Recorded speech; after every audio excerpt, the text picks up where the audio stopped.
Bismillahirrahmanirrahim. Alhamdulillah Rabbil Alamin. Wassalatu wassalamu ala ashrafil anbiya wal mursalin wa ala alihi wa sahbihi ajma'in. Subhanaka la ilma lana illa ma 'allamtana innaka antal alimul hakim. Rabbi shrah li sadri wa yassir li amri wahlul 'uqdatam min lisani yafqahu qawli.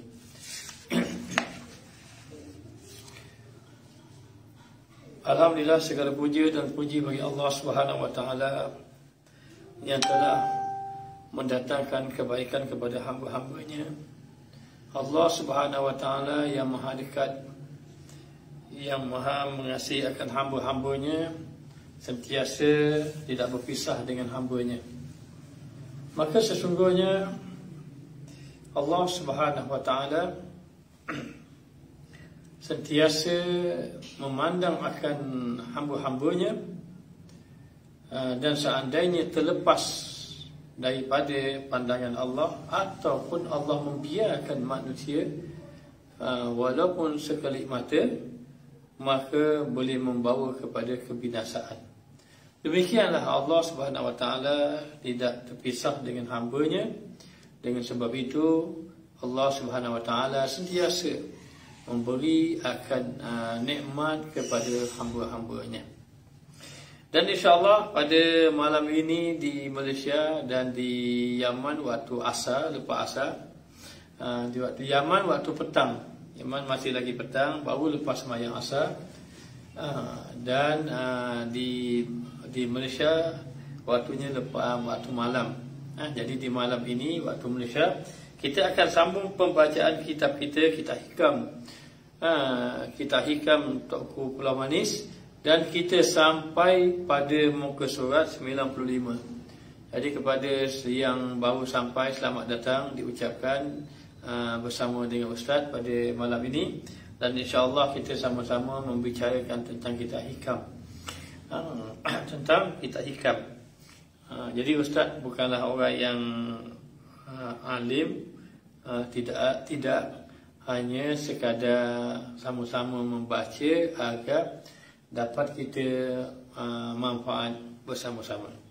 Baik. Qala musannif rahimahullahu ta'ala wa nafa'ana bi'ulumihi bidaraini amin.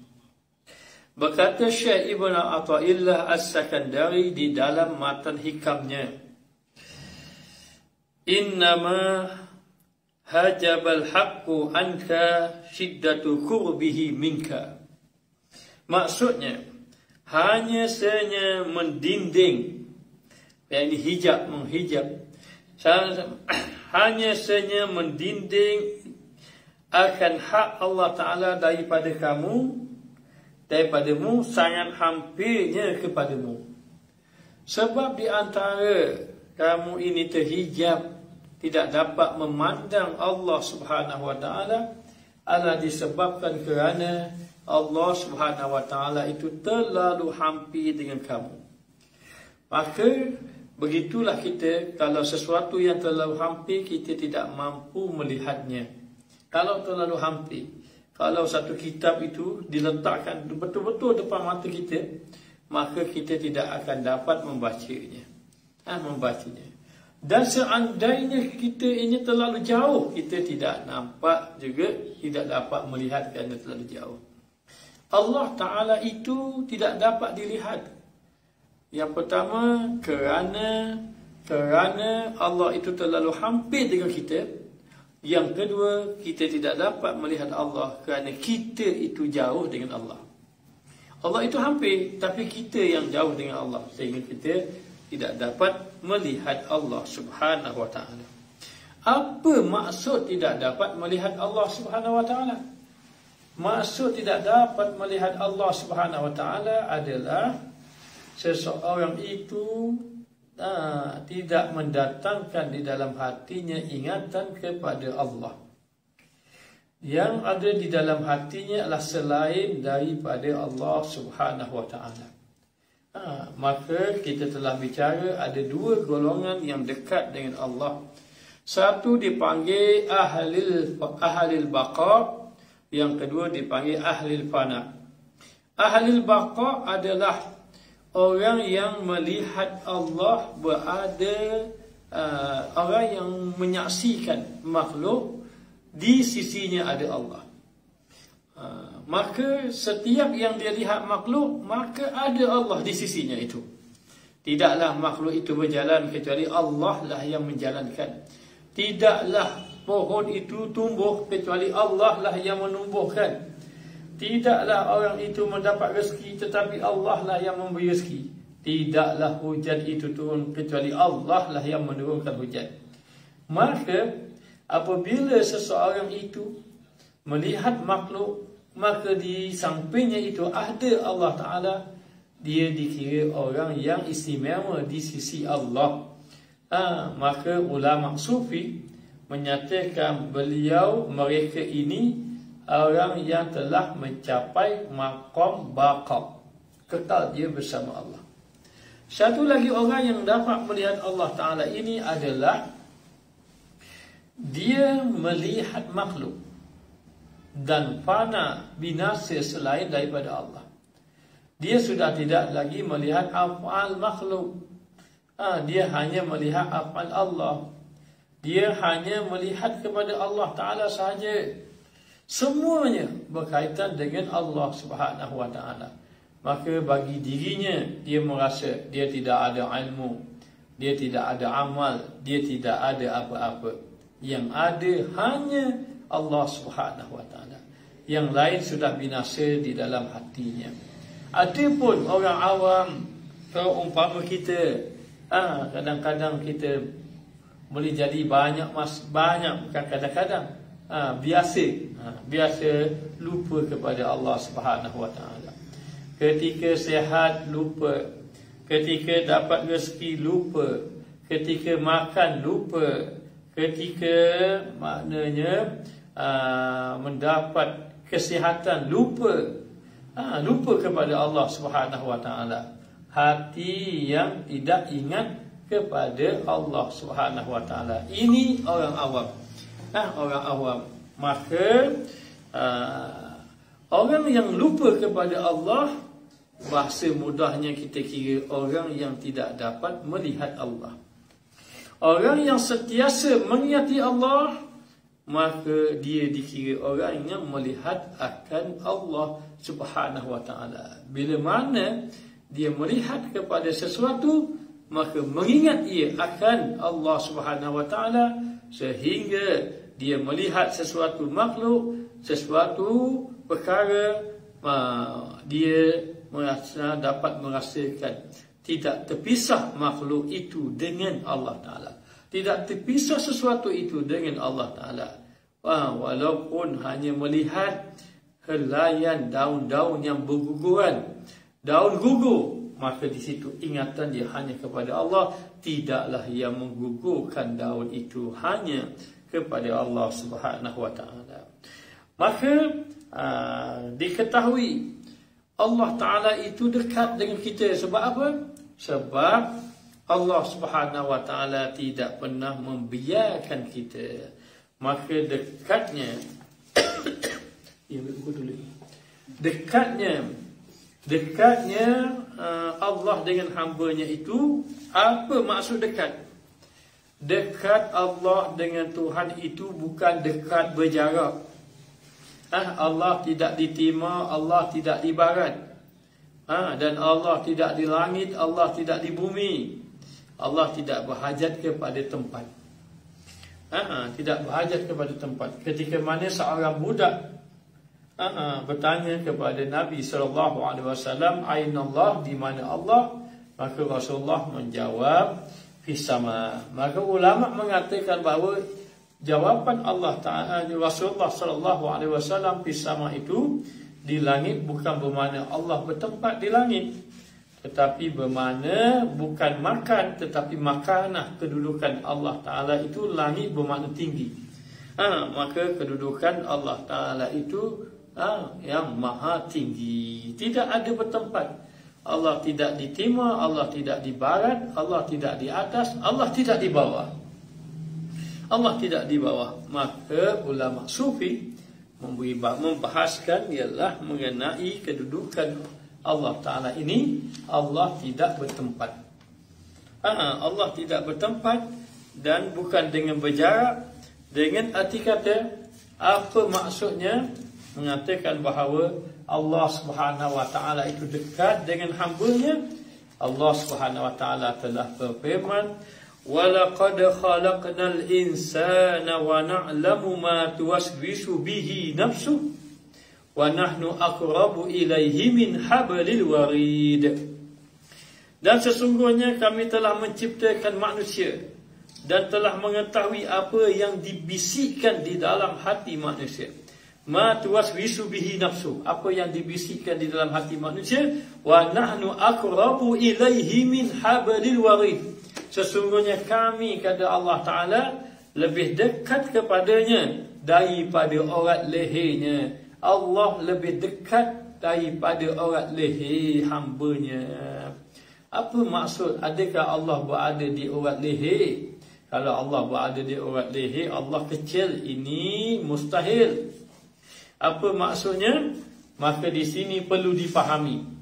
Perlu dipahami bahawa maksud wa nahnu aqrabu ilaihi min hablil warid, Allah Ta'ala itu hampir kepada hamba-Nya, lebih hampir daripada urat tengkuknya. Maka ulama sufi menyatakan bahawa Allah Ta'ala itu tidak terlepas ataupun tidak melepaskan pandangan kepada makhluknya.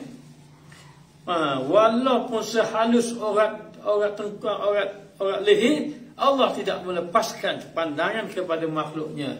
Semuanya di dalam ilmu Allah, semuanya di dalam kudrat Allah, semuanya di dalam iradat Allah, semuanya di dalam af'al Allah Ta'ala, semuanya di dalam segala sifat-sifat kesempurnaan Allah. Ini maksudnya. Ini dibahas oleh ulama sufi, mengatakan bahawa Allah tidak melepaskan pandangannya. Allah tidak terlepas makhluk pada ilmu Allah, pada kudrat Allah, pada iradat Allah, pada af'al Allah, pada segala sifat-sifat kesempurnaan Allah. Tidak terlepas daripada pandangan Allah, tidak terlepas daripada pendengaran Allah Ta'ala. Maka demikianlah dikatakan bahawa hampirnya Allah Ta'ala itu dengan hamba-hambanya. Maka hampir, terlalu hampir, yakni meliputi semua, menyebabkan hamba tadi tidak dapat melihat Allah. Tidak dapat melihat Allah. Ini perbandingan sahaja. Baik, kita tengok. Hanya saja mendinding akan Allah Ta'ala daripadamu kerana sangat hampirnya kepadamu, maka adalah sangat hampir itu hijab. Kerana terlalu hampir tidak dapat terhijab, terdinding. Seperti bahawa sangat jauh. Begitu juga kalau sangat jauh tak nampak. Sangat jauh itu hijab, maka terdinding kerana telah sangat jauh, tidak mencapai pandangan mata. Kerana bahawasanya sangat hampirnya daripada-mu itu, hampir Allah Ta'ala dengan kamu itu, mewajibkan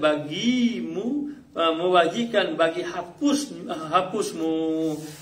Sehingga kamu ini hapus. Apa makna hapus? Maknanya tersembunyi, tak nampak. Kerana terlalu hampir, terlalu dekat.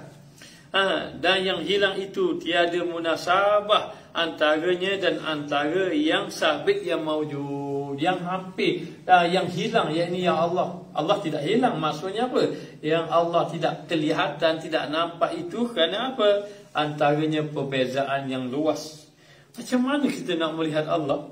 Sedangkan Allah Subhanahu Wa Ta'ala itu dia laisa kamislihi syai'un. Allah tidak sama dengan sesuatu.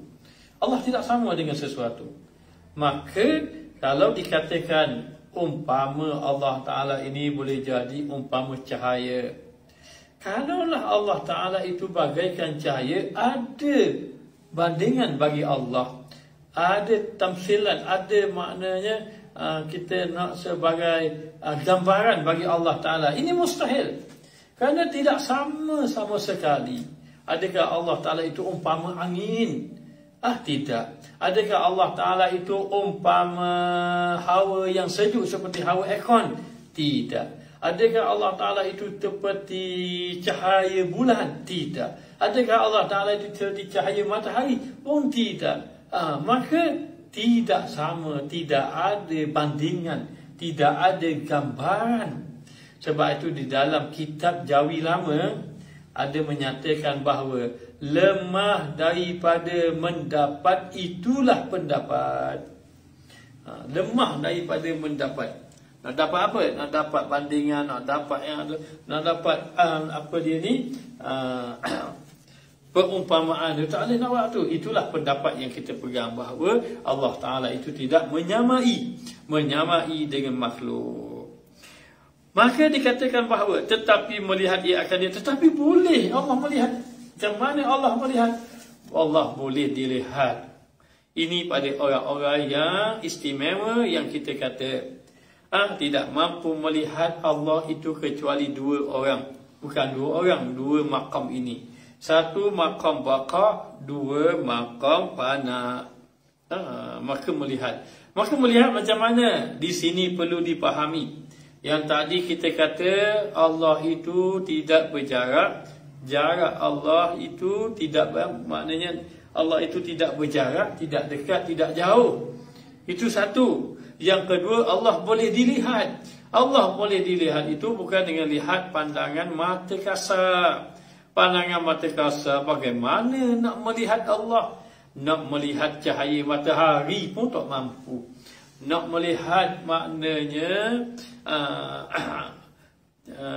lampu. Lampu kereta yang betul-betul terang, lampu spotlight, nak tengok betul-betul pun tak mampu. Maka melihat Allah di sini bukan maksud melihat dengan mata kasar. Bukan melihat dengan mata kasar yang ada hari ini, tidak. Pakailah cermin mata pun, pakailah apa-apa pun, mikroskop ke apa teropong pun tidak boleh melihat Allah. Tapi dikatakan oleh ulama tasawuf melihat Allah. Apa maksud melihat Allah? Maka ulama sufi mengatakan bahawa melihat Allah Subhanahu wa taala itu adalah melihat dengan pandangan mata hati. Melihat dengan pandangan mata hati. Jadi kalau kita tengok awan mendung, orang pun kata hujan nak turun. Adakah pada awan mendung itu ada tulisan hujan nak turun? Tidak.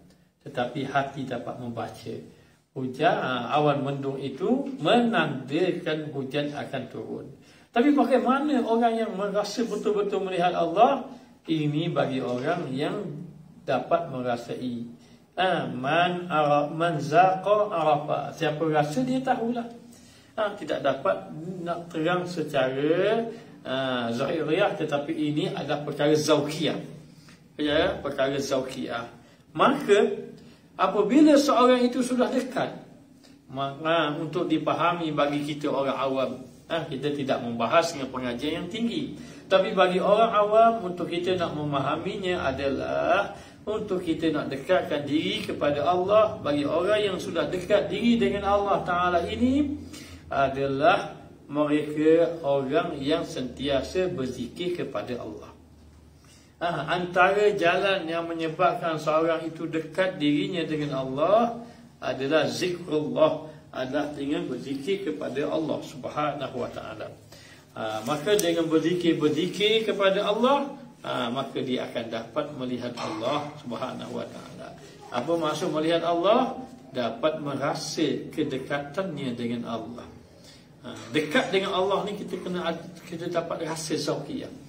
Jadi bila dekat dengan Allah Ta'ala ini, orang yang sudah dekat dengan Allah terpelihara dia.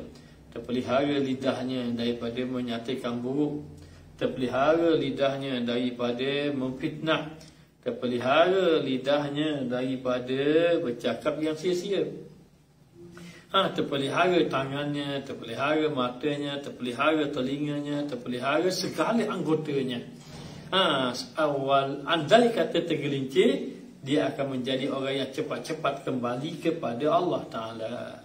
Kerana merasa malu dengan Allah setelah merasa kedekatan dia dengan Allah Subhanahu Wa Ta'ala. Adapun orang yang sudah dekat dengan Allah ini, dia akan sentiasa merasa kebersamaannya dengan Allah Subhanahu wa taala.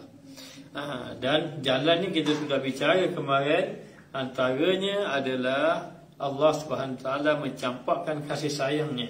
Bila campak kasih sayang kepada hambanya itu, menyebabkan hambanya itu mulalah ingin berubah, mendekatkan diri kepada Allah Subhanahu wa taala. Kemudian dikuatkan dia dengan beribadah kepada Allah dan berjaya meninggalkan maksiat. Selepas itu Allah Ta'ala menjadikan ia istiqamah di dalam amal. Maka setelah dia beristiqamah di dalam amal, dalam melakukan amal istiqamah, sama ada istiqamah pada ibadat sunat, ataupun istiqamah pada zikrullah, berzikir kepada Allah, ataupun istiqamah dia bersimpuh di hadapan guru yang benar, mendapat tabiat guru yang benar, menyebabkan ia ini diberi oleh Allah Ta'ala mata hati yang bercahaya sehingga dapat melihat Allah Subhanahu wa Ta'ala. Lalu dikatakan lagi, dan kata Syekh Abu Hasan radhiyallahu anhu, bermula hakikat hampi. Hampi itu hakikat hampi itu bahawa raib engkau daripada hampinya itu. Hakikat hampi itu adalah raib diri kamu. Yakni hakikat seorang itu hampi, dia meraibkan sifat yang ada pada dirinya tadi. Seperti merasa dialah bijak. Bahaya ni orang belajar ilmu, sudah menjadi ustaz, ini bahaya sebenarnya. Antara bahayanya orang yang alim ini merasa dirinya ada ilmu. Ini cukup bahaya sebenarnya. Bila merasa dirinya sudah ada ilmu, lalu datang lagi sifat. Sifat apa? Sifat sombong. Merasa dirinya lebih baik daripada orang lain.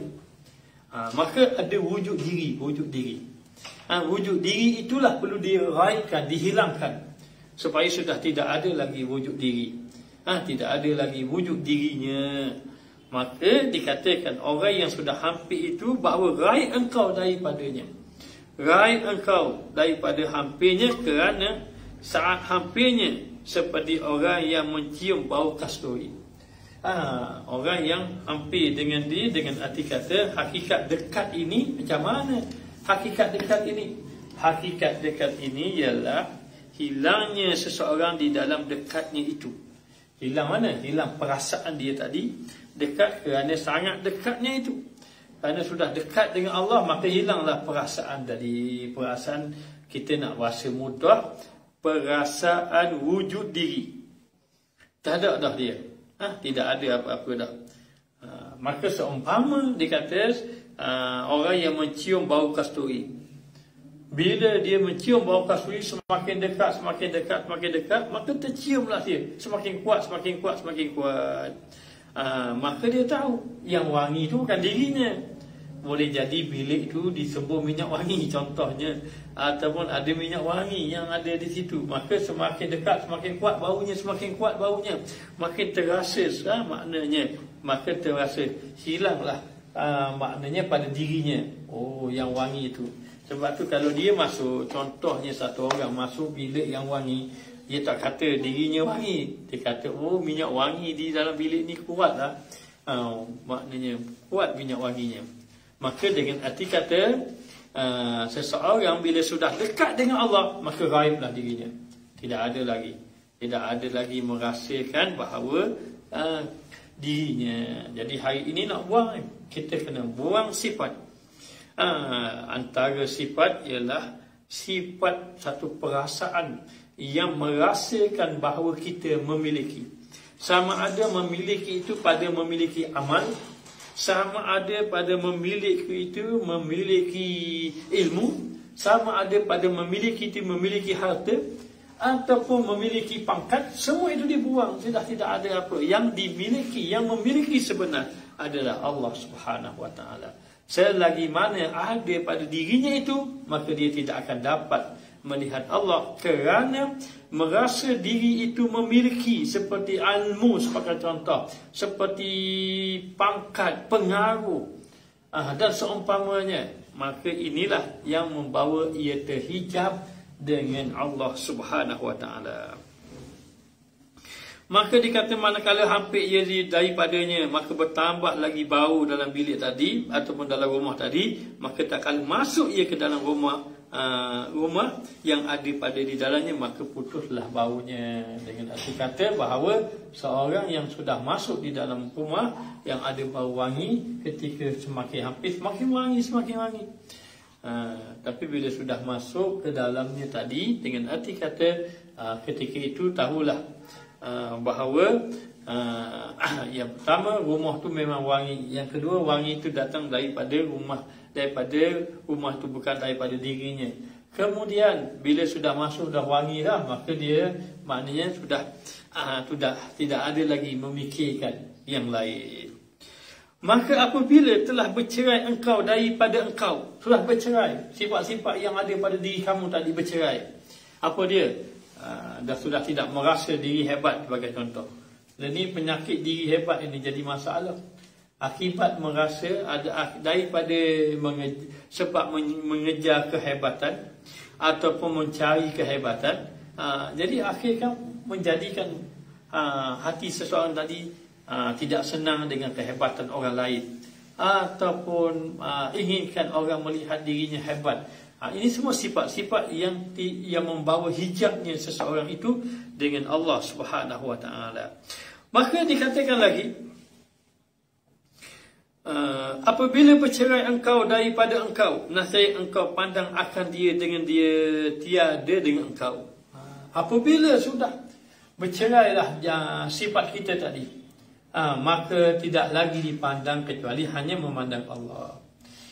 Maka apabila seorang itu sebagai jalan, apabila seseorang itu banyak berzikir kepada Allah sebagai contoh, bila dia berzikir kepada Allah Subhanahu Wa Taala, maka membawa dia ini semakin dekat dengan Allah. Semakin dekat dengan Allah Ta'ala, dan semakin hampir dia dengan Allah.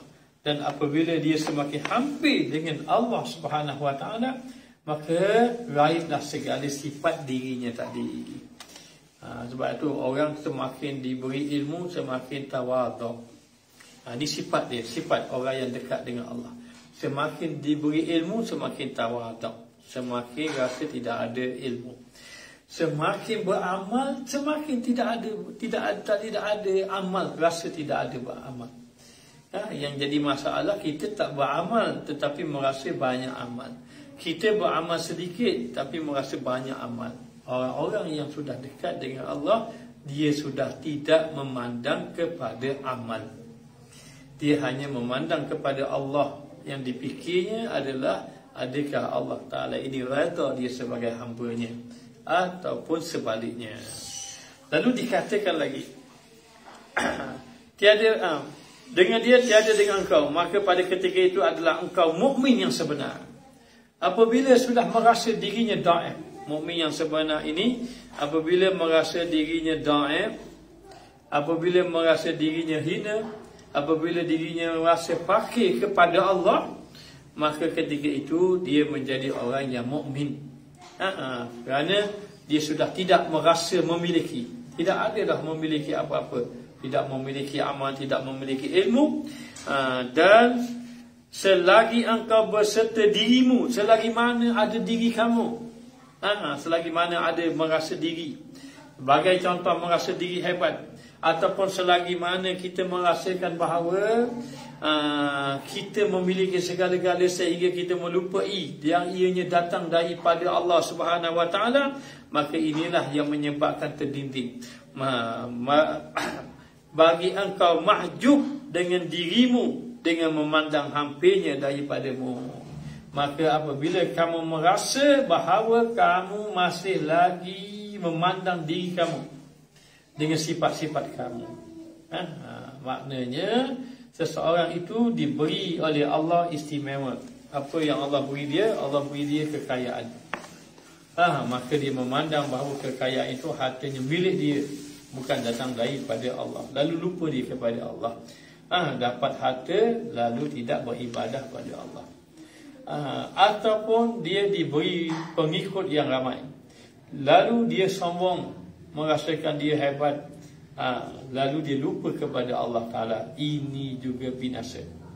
ataupun Allah memberi kepada dia pangkat, lalu dia juga binasa apabila dia melupai Allah. Maka apabila seseorang itu sudah hampir kepada Allah Ta'ala, hampir kepada Allah, jalannya adalah meraihkan, menghilangkan apa yang dia rasa pada dirinya, yakni merasa memiliki pada dirinya tadi. Innama ihtajaba li syiddati zuhurihi. Tadi yang pertama tadi mengatakan bahawa terlalu dekat. Bila Allah terlalu dekat, kita tak nampak. Kita tidak nampak Allah Subhanahu Wa Taala. Kita hanya nampak diri kita sahaja. Maka ini terhijab kita dengan Allah Subhanahu Wa Taala. Kecuali orang-orang yang Allah beri sahaja. Siapa? Ahlul baqa dengan ahlul fana.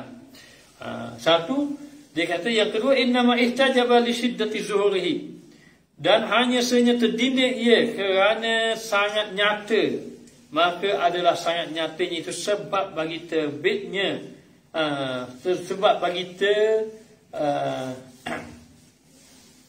tersembunyinya, kerana tiada dinding daripadanya, melebihkan segala zahirnya yang membimbangkan daripada berhadap kepadanya. Lalu dikatakan antaranya kerana Allah Ta'ala itu terlalu zahir dengan kamu. Sebagaimana cahaya matahari kalau terlalu zahir, maka sudah tidak nampak. Kerana terlalu zahir, maka begitu. Allah tak nampak manusia itu kerana terlalu zahir Allah Subhanahu Wa Ta'ala akan dirinya tadi. Jadi baik kita tengok pada diri kita. Bila pada diri kita ini Allah Subhanahu Wa Ta'ala menjadikan diri kita, menjadikan segala-gala yang ada pada diri kita, sehingga kita hari ini boleh bergerak, kita boleh berjalan, kita boleh makan dan seumpamanya. Itu semua datang daripada Allah Subhanahu Wa Ta'ala. Sebenarnya sudah zahir Allah Ta'ala pada kita. Tetapi bila Allah menzahirkan pada perbuatan kita, makan, minum dan seumpamanya tadi, maka kita melihat itu datangnya daripada kita, lalu lupa kepada Allah Subhanahu Wa Ta'ala. Maka pernah satu ketika Nabi Musa AS pernah memohon kepada Allah Subhanahu Wa Ta'ala nak melihat zat Allah, nak melihat kepada zat Allah Ta'ala. Lalu Allah Ta'ala menurunkan wahyu kepada Nabi Musa, wahai Musa, kamu pergi ke satu bukit. Lalu pergi ke satu bukit. Pergi. Maka Nabi Musa nak berjumpa dengan Allah, pergilah kat bukit tadi. Lalulah akhirnya dikisahkan bahawa Nabi Musa itu pengsan. Selepas dia pengsan tadi, dia terkejut daripada pengsan. Lalu dia bertaubat kepada Allah Ta'ala, kerana mengetahui bahawa Allah tidak dapat dilihat.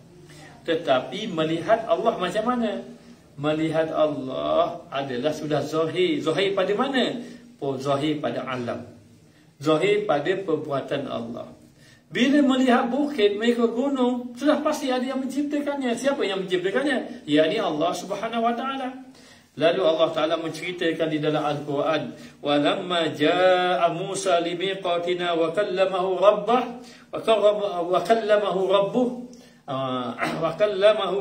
qala rabbi arini anzur ilaik anzur ilaik. Maka dikatakan bahawa tak kala Nabi Musa AS, dia telah sampai di satu tempat di atas bukit. Lalu dia pun bercakap dengan Tuhannya. Qala rabbi arini anzur ilaika. Wahai Tuhanku, tunjukkan kepada kamu, tunjukkan aku akan diri kamu tadi. Qala lan tarani, kata Allah, kamu tidak boleh tengok. Walakin inzur ilal jabali fa in istaqarra makanahu fa sawfa tarani. Walamma tajalla rabbuhu lil jabali ja'alahu dakka wa kharra Musa sa'iqa. Walamma afaqa qala subhanaka tubtu ilaika wa ana awwalul mu'minin. Maka walakin inzur ila jabal lan tarani, kamu tidak akan dapat melihat aku. Tapi macam mana nak melihat Allah? Lan tarani walakin inzur ila jabali fa in istaqarra makanahu. Maka kamu tengok pada bukit. Kalau bukit itu tetap, fa in istaqarra makanahu fa sawfa tarani, kamu akan dapat melihat aku. Falamma tajalla, tak kala Allah Ta'ala tajallikan. Apa makna tajalli? Yang ini menzahirkan kebesaran Allah. Falamma tajalla rabbuhu lil jabali, ketika mana Allah Ta'ala tajallikan kepada bukit tadi, ja'alahu dakka, akhirnya bukit tadi jadi hancur. Wa qarra Musa sa'iqa, maka jatuh tersungkur pensan Nabi Musa alaihissalam. Falamma afaqa, ketika mana Nabi Musa itu terkejut daripada pensan dia, lalu dia berkata, Subhanaka, maha suci engkau, tubtu ilaika, aku bertaubat kepada engkau, wa ana awwalul mu'minin, dan aku adalah orang yang beriman, yang awal beriman kepada Allah. Ni awal beriman, iaitu di kalangan dia di zaman dia. Maka demikianlah katanya Nabi Musa. Jadi kita nak tengok Allah, jangan kita gambarkan Allah macam mana. Jangan kita gambarkan, jangan kita meletakkan Allah ini seumpama makhluk. Allah bertempat, Allah ada di langit, Allah ada di apa ni? Di arasy. Allah tidak bertempat. Ini perkataan ahli sunnah wal jamaah. Dan ulama-ulama sufi menyatakan bahawa Allah Ta'ala itu tidak bertempat, akan tetapi Allah itu menyaksikan akan hamba-Nya, dan Allah Subhanahu Wa Ta'ala itu tidak lepas pada maknanya pemeliharaan akan hamba-Nya. Seandainya Allah membiarkan akan hamba-Nya boleh jadi setengah jam ataupun 5 minit, 10 minit, akan binasa habis segala makhluk sebenarnya. Maka dikatakan bahawa bagaimana mahu melihat Allah. Melihat Allah bukan dengan kacamata, bukan dengan mata, tetapi melihat Allah dengan pandangan mata hati. Jadi macam mana dengan melihat akan alam, melihat akan alam, melihat akan ciptaan Allah. Sudah zahir ciptaan Allah, sudah zahir Allah menciptakan bukit, Allah menciptakan gunung. Lalu timbul persoalan, bagaimana saya sudah melihat bukit, saya sudah melihat gunung, tetapi tidak dapat merasa apa-apa. Sekadar lihat gunung, sekadar lihat bukit. Maka melihat mata hati itu adalah dengan arti kata penglihatan dia tadi sesuatu alam seperti gunung bukit, lalu terpantul di dalam hatinya. Maknanya terpantul di dalam hatinya sehingga hati tadi merasa akan kebesaran Allah Subhanahu Wa Ta'ala. Jadi prosesnya panjang.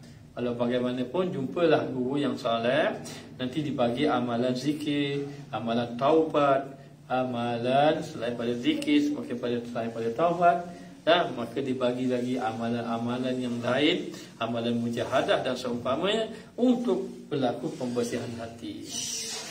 Lalu di bulan Rajab, lalu orang tanya, bagaimana Rasulullah SAW naik ke langit, berjumpa dengan Allah Subhanahu Wa Ta'ala? Berjumpa dengan Allah Ta'ala. Tidakkah Allah Ta'ala itu di Sidratil Muntaha? Tidakkah Allah Ta'ala itu di arasy-Nya? Tidak. Allah Ta'ala tidak bertempat. Allah Ta'ala tidak bertempat sebenarnya. Kena memahami. Dan bagaimana Rasulullah bertemu dengan Allah Ta'ala?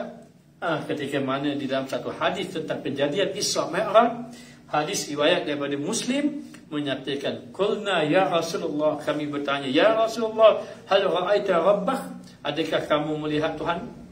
Kamu naik ke langit itu di Isra Mi'raj, hal ra'aita rabbak? Adakah kamu melihat Tuhan kamu? Qala nur anna ra'ahu.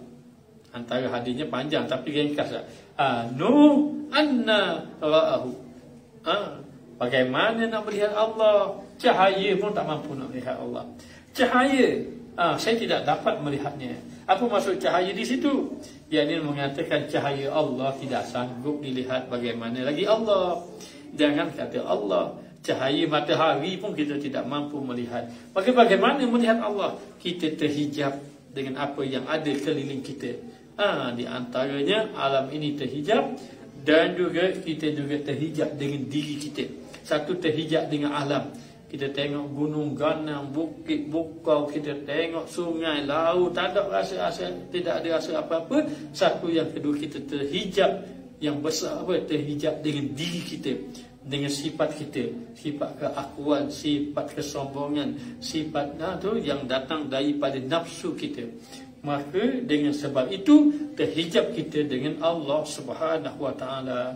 maka mohon kepada Allah agar Allah memberi kepada kita rasa kedekatan dengan Allah Subhanahu Wa Taala yang menyebabkan kita ini semakin hari semakin dapat membuang segala sifat-sifat yang keji dalam hati kita. Baik. Wa innama khafiya 'anil absari wa li'azmi nurihi, dan hanya saja tersembunyi ia daripada segala penglihatan kerana besar tu nurnya ia dalam wujud yang nyata. Maka dikatakan tersembunyi pandangan tadi kerana apa? Kerana besar cahaya Allah Subhanahu Wa Taala. Maka dikatakan bahawa seseorang tadi ada dua cahaya. Satu cahaya zahir, satu cahaya batin. Cahaya zahir ini cahaya matahari, cahaya bulan, cahaya bintang, cahaya lampu, cahaya lilin. Semua cahaya-cahaya yang dilihat dengan mata kasar itu cahaya yang kecil. Apa lagi cahaya? Ada lagi cahaya yang besar? Ada. Cahaya yang besarlah cahaya yang ada di dalam hati manusia. Hati manusia. Macam mana dalam hati itu ada cahaya yang besar? Cahaya dalam hati manusia inilah yang dapat melihat Allah Subhanahu Wa Taala, sehingga apabila dia melihat sesuatu yang zahir, maka hati dia akan dapat melihat hakikat yang sebenar datangnya daripada Allah Taala. Jadi kalau kita duduk di dalam kegelapan, macam mana kalau dalam gelap? Oh, susah kita, teraba-raba kita. Sebenarnya kita teraba-raba di dalam cahaya zahir. Kerana kita duduk dalam kegelapan cahaya batin. Sebab itu tidak dapat melihat Allah. Makan nikmat Allah, lupa Allah. Dapat ilmu Allah, merasa ilmunya bukan ilmu Allah. Begitulah yang menyebabkan terhijab dia dengan Allah Subhanahu Wa Taala. Dan inilah ibarat yang telah mengumpamakan mereka itu dengan umpama matahari, seumpama matahari. Dan demikian itu bahawasanya matahari itu cahayanya terlebih kuat daripada segala cahaya yang maksus, cahaya yang dapat dikesan. Semua itu cahaya matahari paling kuat, dan kuat itu iaitu mendinding akan segala penglihatan yang dhaif. Jadi penglihatan kita yang dhaif, kita tak dapat lihat cahaya matahari. Maka kalau cahaya matahari pun tidak dapat melihat, bagaimana dengan cahaya Allah? Maka lihatlah cahaya Allah dengan pandangan cahaya, pandangan mata hati. Baik. Dan dikatakan bahawa maka sebenarnya jadilah zuhurnya, yakni zahirnya yang mewajibkan wujud nurnya itu, cahayanya itu hijab. Maka ternyata zahirnya alam ini menyebabkan cahayanya terhijab.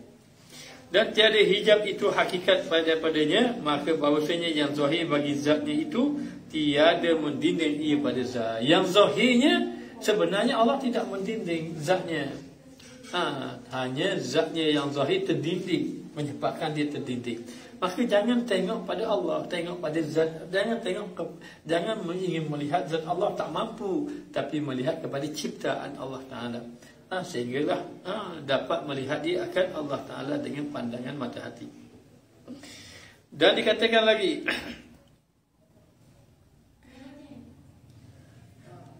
dan hanya saja hijab itu, dinding itu, atasnya itu daripada lainnya. Dan hijab di sini ialah dhaif penglihatan daripada mendirikan dia. Dan hijab dia adalah disebabkan lemah penglihatan dia, lemah dia daripada melihat akan Allah Subhanahu Wa Taala. Dulu Ustaz ada satu orang jiran, jiran lama dah dia satu. Setiap kali dia bercakap, dia akan sebut nama Allah. Allah, kayanya Allah, kayanya Allah. Bila ada apa-apa sikit, bila sihat Allah, murahnya Allah, kayanya Allah, kasihnya Allah. Setiap perkataannya sebut Allah, Allah, Allah. Dia ahli Quran. Setiap hari baca Quran, baca Quran. Alhamdulillah kita ditemukan orang-orang yang macam itu. Macam itu. Dan di sini bukan di Malaysia, maksud saya di Tarim, di Yaman ni. Di Yaman ini ramai orang-orang ahli zikir. Ramai ahli zikir yang dikatakan bahawa hatinya sentiasa berzikir pada Allah. Tak ada nampak tasbih pun tangan, tapi berzikir pada Allah Ta'ala. Jadi ustaz ni kadang ni masih lagi tidak boleh berjalan dengan baik yang mananya, tapi Alhamdulillah ada datang Jadi antara yang datang ziarah kita, ni ada di ulama-ulama. Banyak beberapa orang ulama, tapi ada tertarik satu orang yang datang ini. Beliau ini dikatakan bahawa dia kalau ada dalam majlis-majlis zikir ni, kadang-kadang dia cepat rasa zauk. Kalau Habib Umar berceramah, dia akan Allah maknanya macam tu. Dia hatinya sangat bersih. Sangat bersih hati berzikir pada Allah. Orang yang sudah hati berzikir pada Allah, maka melihat dia akan segalanya datang daripada Allah. Jadi diceritakan ada satu orang syekh yang datang di sinilah. Ustaz tak nak cerita, tak nak sebut namanya. Tapi beliau ni dikatakan bahawa ia mengajar di Dar Mustafa. Mengajar di Dar Mustafa. Syekh mana Ustaz tak nak sebutlah. Kerana beliau ni tidak suka masyhur, tidak mahu namanya disebut. Gambar dia pun ada ambil, tapi kita tidak upload di Facebook. Sebagai kenangan saja duduk bersama dengan orang yang soleh. Jadi bila dia mengajar di sini, dia mengajar tidak pernah memikir tentang kewangan, tentang duit, tidak pernah. Gaji yang diberi pun di Dar Mustafa pun cukup-cukup dia saja. Tidak ada langsung kemewahan. Seorang ulama yang besar, kemampuannya hanya memakai motor saja, tidak ada kenderaan pun. Satu hari, antara pelajar-pelajar yang datang di Dar Mustafa ni ada daripada luar negara, ada daripada Eropah. Kalau tidak silapnya orang Britain. Beliau melihat keadaan syekh tadi yang hidupnya miskin, susah, hidupnya susah. Lalulah katanya anak murid dia tadi, dia kata, wahai syekh, bagaimana kalau engkau pergi mengajar ke tempat aku? Mengajar ke tempat aku, nanti aku akan bagi kepada kamu gaji yang sangat banyak, lumayan. Maknanya diberi beberapa ribu satu bulan. Diberi beberapa ribu satu bulan. Maka syekh tadi hanya tersenyum sahaja. Beliau mengatakan bahawa kalaulah kamu memberi kepada aku dengan harta yang banyak sekalipun, tetapi hatiku tetap dalam keadaan begini, suka dalam keadaan begini, aku tetap memilih jalan macam ni. Hidup dia susah pun tak apa. Kerana apa? Bagi dia, kesenangan itu bukan duduk pada harta, tetapi kesenangan itu duduk kepada kebersamaannya dengan Allah Subhanahu Wa Taala. Alhamdulillah, syekh yang soleh ini ada baru ini ziarah menziarahi ustaz.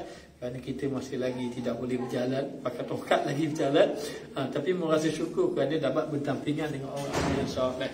Hati sentiasa ingat kepada Allah, tidak pernah bercakap tentang dunia, tak pernah bercakap tentang saya ni duduk sini susah, makanan, duit, gaji pun kecil. Tidak pernah, tidak ada pun.